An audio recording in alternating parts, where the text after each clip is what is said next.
Hilaree Nelson is one of the boldest ski mountaineers in the world. The 46-year-old lives in Telluride, Colorado, and has skied from the summit of 26,906-foot Cho Oyu in the Himalayas, the sixth highest mountain in the world, made the first ski descent of India's 21,165-foot Papsura, also known as the Peak of Evil, and, last year, with her boyfriend, Jim Morrison, nailed the first ski descent of Lhotse, at 27,940 feet, the fourth highest mountain in the world. She's also a 2018 National Geographic Adventurer of the Year and a mother of two.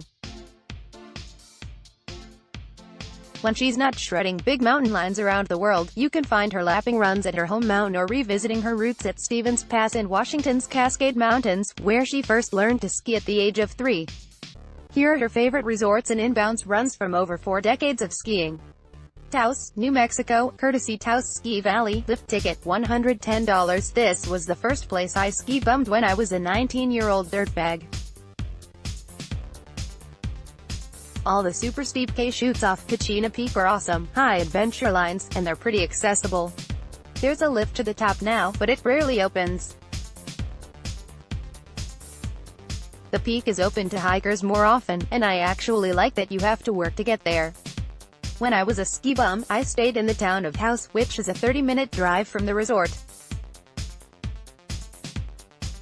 But now that I'm an adult with kids, I like staying up on the mountain.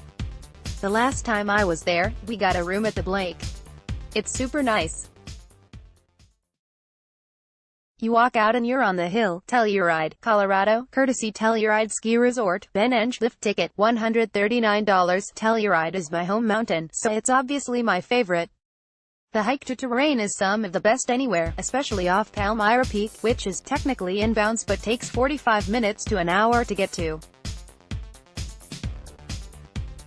The top doesn't open very often, so maybe that adds to the allure.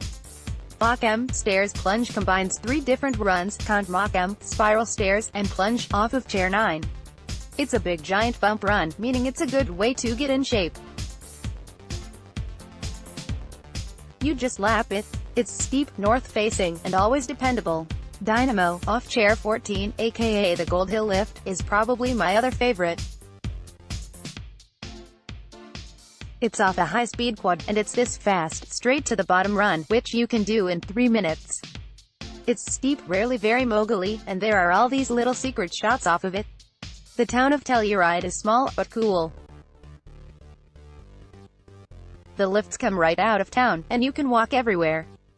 But unlike many ski resorts, it feels real because it was a mining town in the 1800s, and then the ski area came in the 70s. Crystal Mountain, Washington, Crystal Mountain, Zach. Joliet, lift ticket, from $59. I grew up in Washington, so yeah, I like Crystal Mountain a lot. It's updated all of its lifts, and it's a big mountain with really fun skiing.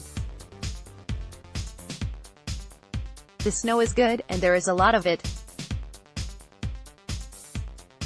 There's also great hike to terrain that's still inbounds, and it's not super crowded since everyone can be pretty spread out. There's no real town, and the après at the base is pretty minimal. There's only one bar. But it has a really cool camper scene in the parking lot, which is pretty unique.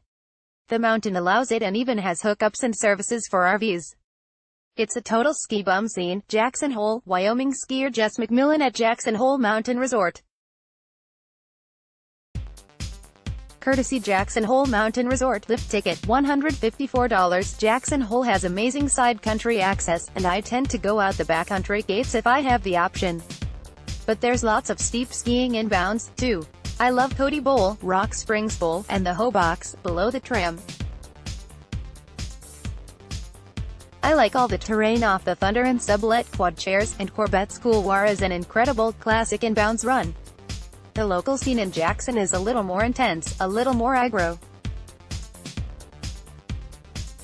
It reminds me of Chamonix, France, in that way, but I still have tons of fun there. Plus, it has more of an après ski bar scene compared to these other places. Squaw Valley, California, courtesy Ben Arnest, Squaw Valley Alpine Meadows, lift ticket, $169. I love the people at Squaw probably more than those at any other resort. There's this really cool local scene where you can go and meet up with people. Everybody's friendly and a high-quality skier. It's just fun. The resort gets crowded, though, but I've never been there when it's too crowded, because I'm able to ski weekdays. The terrain off Squaw Peak is really nice. The Palisades are obviously well known, and I like the headwall below the headwall express lift and everything off KT22. There's a good town at the base, but it doesn't feel as authentic as Telluride, since it was built after the lifts. I usually stay in Tahoe City with my boyfriend. Lift tickets are pricey, but the resort is on the Icon Pass, which is reasonable. California resorts also stay open the longest. Squaw has run lifts through the 4th of July before. It has really sunny days, and it's super fun to ski spring corn snow. Stevens Pass, Washington, courtesy Stevens Pass Mountain Resort. Lift ticket, from $84. Stevens Pass has fantastic skiing. I grew up skiing there and love that it's small and rootsy. Lift tickets are still under $100. There's no town, no bars, no après-ski, but it has a really cool parking lot scene. That's it, the parking lot, the lodge at the base, and the mountain. Some of my favorite runs are Nancy Chute and Bobby Chute off Cowboy Mountain, and I love everything off Big Chief Mountain. It's a quick drive from Seattle, so it's easy to make a day trip out of it.